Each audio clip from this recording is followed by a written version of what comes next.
What is up, everybody? Today it is Chewy89 coming at you today when it's another Marvel Crisis Protocol video. Finally, a reveal for Elektra, man. I mean, at time as games help me out, man. Give me some more reveals, man, so I can talk about this stuff.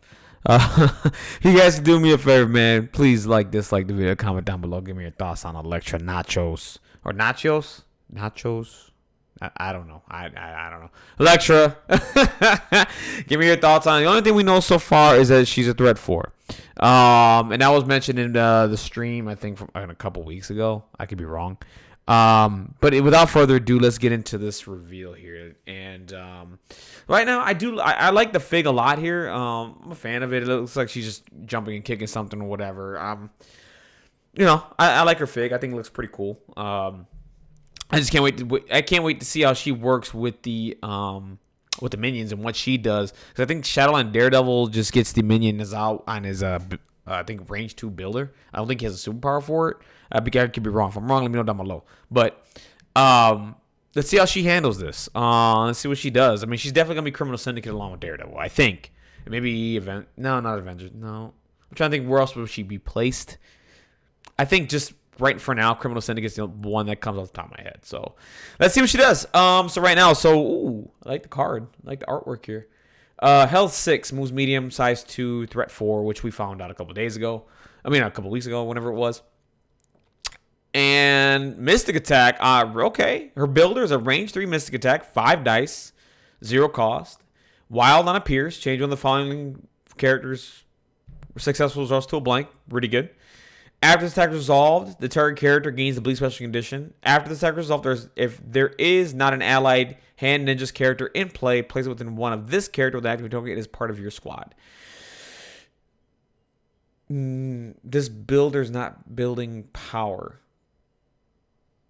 It's not building power. I'm reading this. There's nothing here. So how does she build power?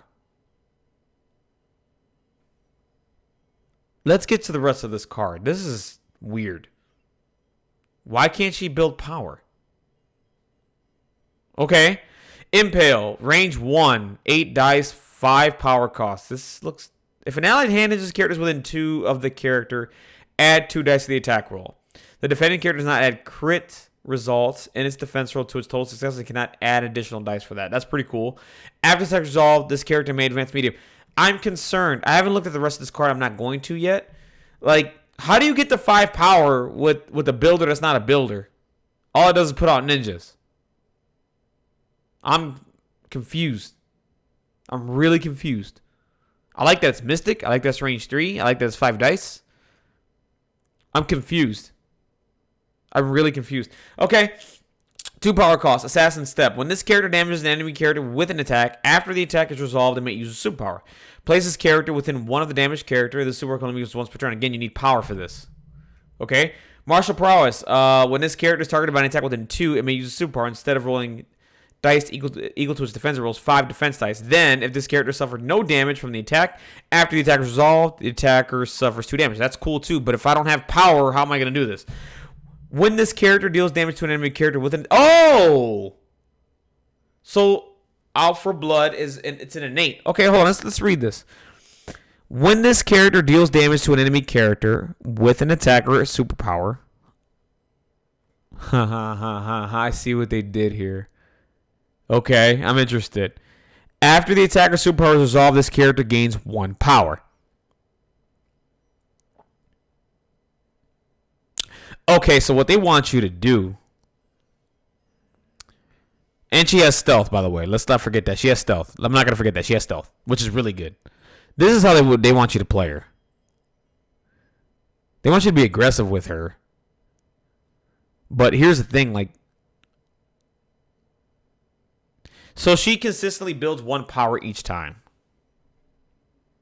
On her attacks or superpower, which is interesting. So if you do a Martial Prowess and you do 2 damage, you gain a power. If you do a damage with the Ancient Throwing Blades, you gain a power. If you do an Impale and do damage, you gain a power. That's kind of consistent. Interesting. So her innate Out for Blood is her power generation. And her taking damage and her net gaining 1 at the beginning of the turn. This is an interesting way to treat this character. This is really unique. This is brand new. I'm a fan of this, man. I'm just going on the top of my head like just how to play this character. You know what I mean? So it's like, okay, you got a range 3 builder. I'm not a builder. I mean, it doesn't build you power, but it has some really cool shit. You summon out the hand ninjas, and then from there, if you do a damage, you net gain a power. So you can't gain power equal to damage dealt. So you're basically you're gaining a flat power each turn if you do a damage, but if you don't do a damage, you're not gaining a power. So, I mean, with the Pierce and all this stuff, with the Wild, granted she has no built-in rerolls. So this is a little tricky.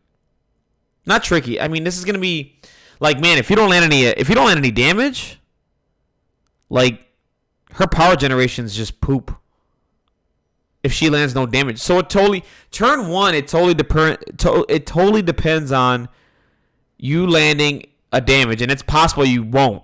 And if you don't gain an extra power to do the other stuff, which is like Assassin's Step, which is like when this character damages an enemy character with an attack after the attack is resolved, place this character within, which gets you closer to the character and gets you probably within the. I don't see how you get. I mean,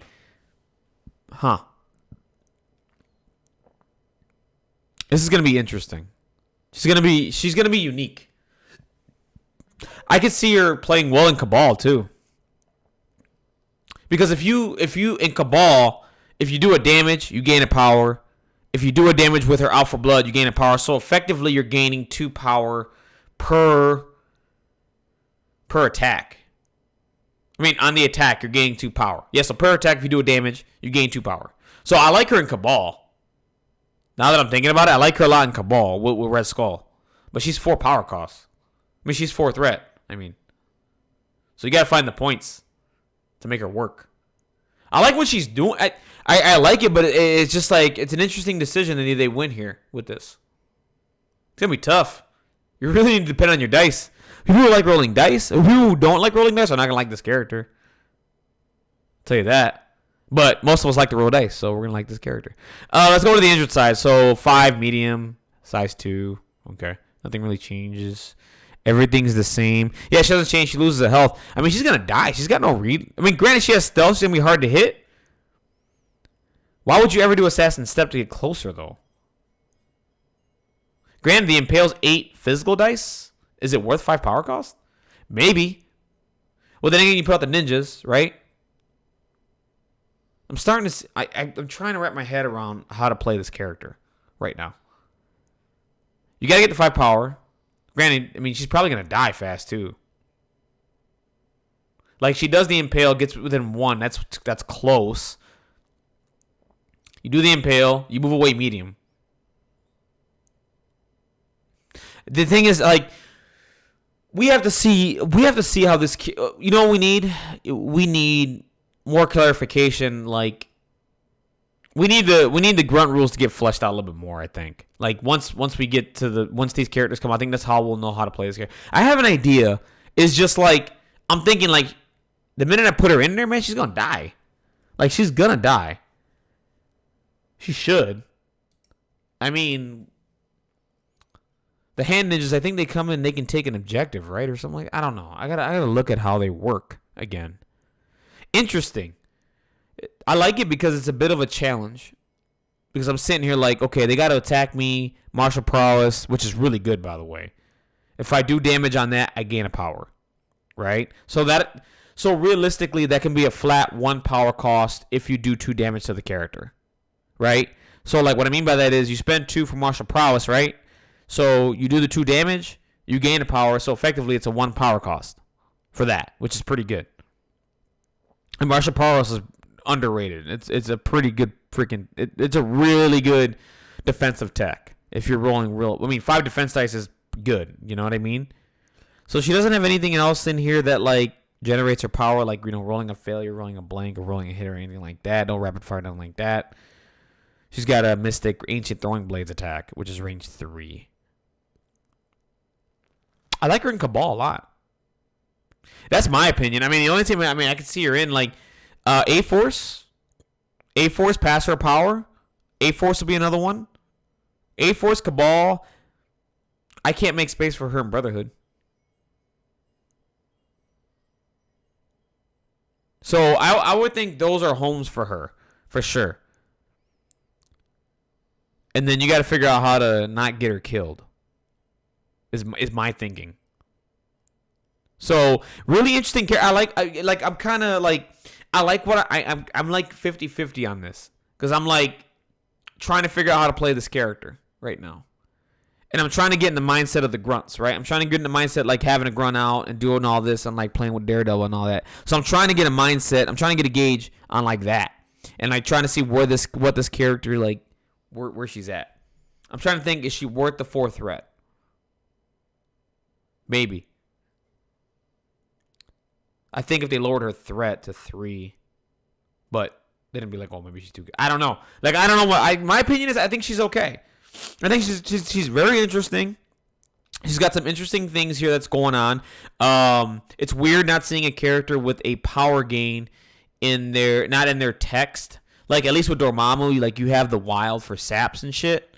Like this, there's nothing like that. So like the power generation is an innate. So you have to remember that every time you do a damage with an attack or superpower, you have to you're going to gain a power. That's on top of like the damage you take, right? And all that. So this is interesting. She has stealth, so she's a little safe. You have to find a way to get her out of there. Which, I mean, with Gwen, you could probably do something like Lifesaver or some shit.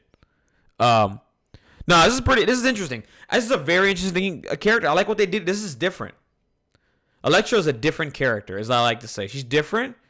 I can't wait to see what people come up with. But right now, off the top of my head, I like her in A-Force. But you got to justify the 4 cost and who you going to... Like, are you going to take her over Rogue? Right? Are you going to take her over another 4th? I don't know. She doesn't have flight, so she can't do... Well, we don't know if she's A-Force. Even if she is A-Force, she's not going to be able to do special delivery. Which honestly, I think you don't use her for that. You use her to, like, maybe flank somebody or something and, like, harass some people with the mystic attacks and then, like, summon the ninjas and then the ninjas do something. Like, I could see something here. I could see some A-Force play. And then Cabal for sure. I think Cabal's our home. And then I'm pretty sure she's going to be Criminal Syndicate. But even as a Criminal Syndicate player, I mean, where do you put her? Right? Interesting. Anyways, guys, that's it for me. That's my reaction to the Elektra Nachos card here. It is nachos. It's not nachos. It's nachos.